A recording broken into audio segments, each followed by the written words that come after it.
What is PPP approaches in English language teaching? What do you mean by PPP approaches? So, dear listener, today we will discuss one of the most important topics that is called PPP approaches.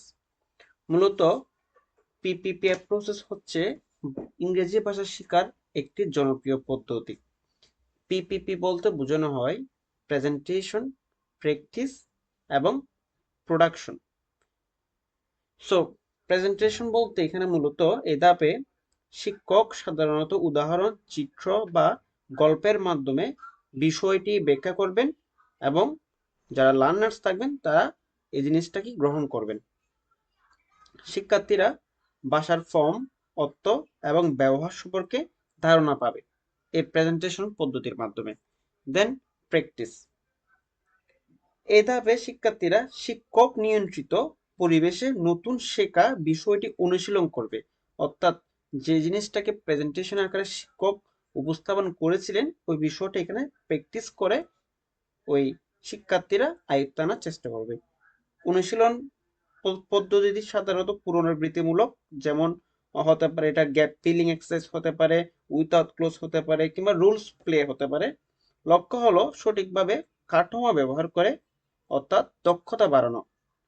Then finally production.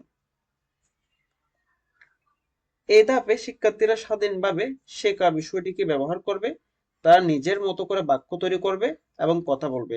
লক্ষ্য হলো যাতে করে বাস্তব জীবনে ভাষাটি তাদের ব্যবহারে আরো আত্মবিশ্বাসী করে তোলে। তাহলে আসুন আমরা এবার আলোচনায় আসি। The PPP process in English language teaching stands for presentation, practice and production. It is a common method used to teach new languages, new language structure or vocabulary in a structured way. Here is how it works. Presentation. In this stage, the teacher introduce the new language. শিক্ষক এই presentation পদ্ধতিতে কি করবেন, introduce করবেন the new language. সে জিনিসটা হতে পারে কোনো grammar, vocabulary or expression or anything that related to English language. This could involve a story, a dialogue, or visual to help learners understand the meaning and uses. The teacher explain the form, meaning, and pronunciation clearly. অর্থাৎ ওই প্রেজেন্টেশনের মাধ্যমে শিক্ষক সবকিছু তুলে ধরবেন যাতে করে পাঠক কিংবা লার্নার্সরা খুব সহজে জিনিসটি বুঝতে পারেন। Example: the teacher introduces the phrase I am going to ... by showing a picture of someone planning a trip and uses sentence like I am going to visit Paris. অর্থাৎ প্রেজেন্টেশনের মাধ্যমে তিনি কোথায় যাচ্ছেন সেই জিনিসটা তুলে ধরতে পারেন। Then the next is practice. Here students practice the new language in control activities to build accuracy. অর্থাৎ প্র্যাকটিসের এই মাধ্যমে এসে স্টুডেন্টসরা ওই যে জিনিসটা গ্রহণ করেছে, প্রেজেন্টেশনে যে জিনিসটা গ্রহণ করেছে এখানে এসে তারা এটা চর্চা করবেন যাতে করে তাদের অ্যাকুরেসি বৃদ্ধি পায়। Activities often include repetition, gap filling or matching exercise where students have little room for mistakes. The teacher monitors and correct errors as needed. এখানে স্টুডেন্টরা যদি কোনো ভুল করে শিক্ষকরা এটা সহায়তা করবেন যাতে করে খুব সহজে ভুলটা বুঝতে পারে, অর্থাৎ ছাত্ররা যাতে ভুলটা সংশোধন করে নিতে পারে। Example: students complete sentence like tomorrow I am going to, using verb such as study, travel or to play.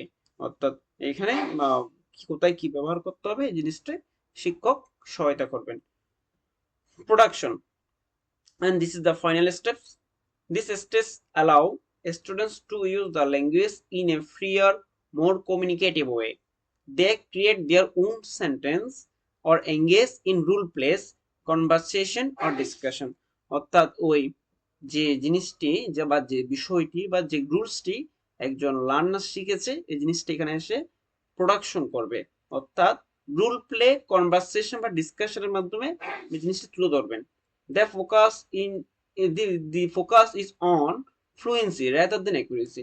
এই প্রক্রিয়ায় এসে ফ্লুয়েন্সি বিষয়টা বা যে জিনিসটি কতটুকু বোঝাতে সক্ষম বা কমিউনিকেশন বিষয়টা তুলে ধরা হয়, অর্থাৎ যথার্থতা এখানে খোঁজা হয় না, বরং ফ্লুয়েন্সিটাকে তুলে ধরা হয়। Students discussion their weekend plans with partner using the phrase I am going to dot dot dot example I am going to watch a movie. অর্থাৎ কতটুকু দক্ষতা অর্জন করা হয়েছে বা সে নিজে কতটুকু উপস্থাপন করতে সক্ষম, এই প্রোডাকশনে এসে এটা উপস্থাপন করা হয়। So that's all, and the PPPI process is significant for the students of neo language learner. Okay.